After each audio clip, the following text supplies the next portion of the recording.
enough to realize, like the psalmist says, that ours is a parched land, where there is little to satisfy the hunger of the heart? See Psalm 63, verse 1. While we long to dive deep into the things of God, it's difficult to carve out time to do that in our fast-paced world. We tend to dash from one event to another, not giving much thought to what has happened, or what might occur, or what will happen as a result of what we're doing. A.W. Tozer aptly described this tendency toward spiritual shallowness.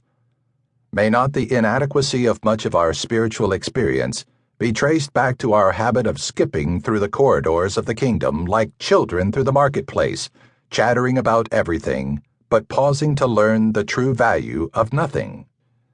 Have you been around people like that, who skim along the surface of faith? Then there's a more penetrating and important question. Is that you? Looking back over all the years that you've known Christ, is there any measurable difference in your walk, your growth, your depth? As a result of the years you've spent growing older, have you measurably grown up? God doesn't want us to merely scratch the surface of life, unsure of why we're feeling so empty. He longs for us to dig deeper so we can find out what God may be saying to us in the middle of our busy lives. This world offers so much in the way of distraction and entertainment, often to the point that we become numb to our need for soul nourishment. Let's pause here for a moment of self-reflection. Do you spend your days seeking to be entertained? Or have you come to the place where you prefer to think deeply, to nourish your soul with spiritual truth? It's not that I'm against entertainment. I am, however, against superficial, mindless entertainment that doesn't prompt us to think deeply and insults our intelligence.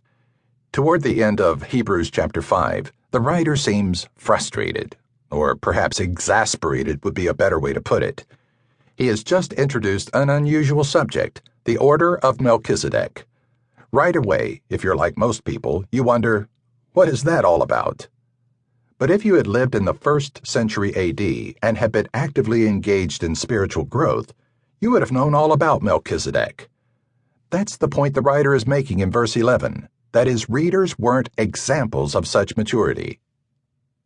There is much more we would like to say about this, but it is difficult to explain, especially since you are spiritually dull and don't seem to listen. Hebrews chapter 5, verse 11. The writer of this letter was hoping to get his readers to understand that they weren't hard of hearing, they were hard of listening. That problem wasn't confined to Christians in the early church. When the subject gets deep, do we look at our watches or our phones, wondering when the teaching time will end so we can get back to being entertained? The writer is saying, essentially, I have much more to say, which includes many things you need to know about your life, but I can't go there. It would be like describing CPR to a 3-year-old.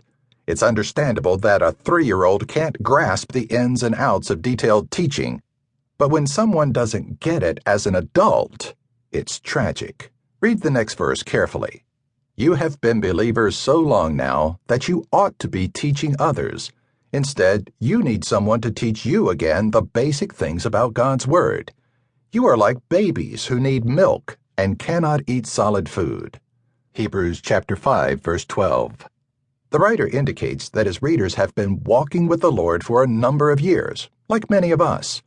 He's saying, in essence, by this time, you ought to have enough truth under your belt to be able to lead a class of young learners. You should be able to help other people grasp what God is saying as you think your way through the Scriptures. But the truth is, you're still playing with the building blocks in the nursery. You're still looking over the ABCs of life rather than understanding the deeper truths. You're so satisfied with the basics that you've gotten stuck in your spiritual journey. I've been there. I identify with those words. When Cynthia and I were young adults, we realized that if we remained at the church we were in, we would continue to be stunted in our growth. We weren't being challenged to learn. We were being fed milk, like babies on bottles. We weren't being taught to prepare our own spiritual meals. We determined that our wisest course of action was to break free from the tradition we'd been a part of all our lives and to seek a church where we would be fed the nourishing meat.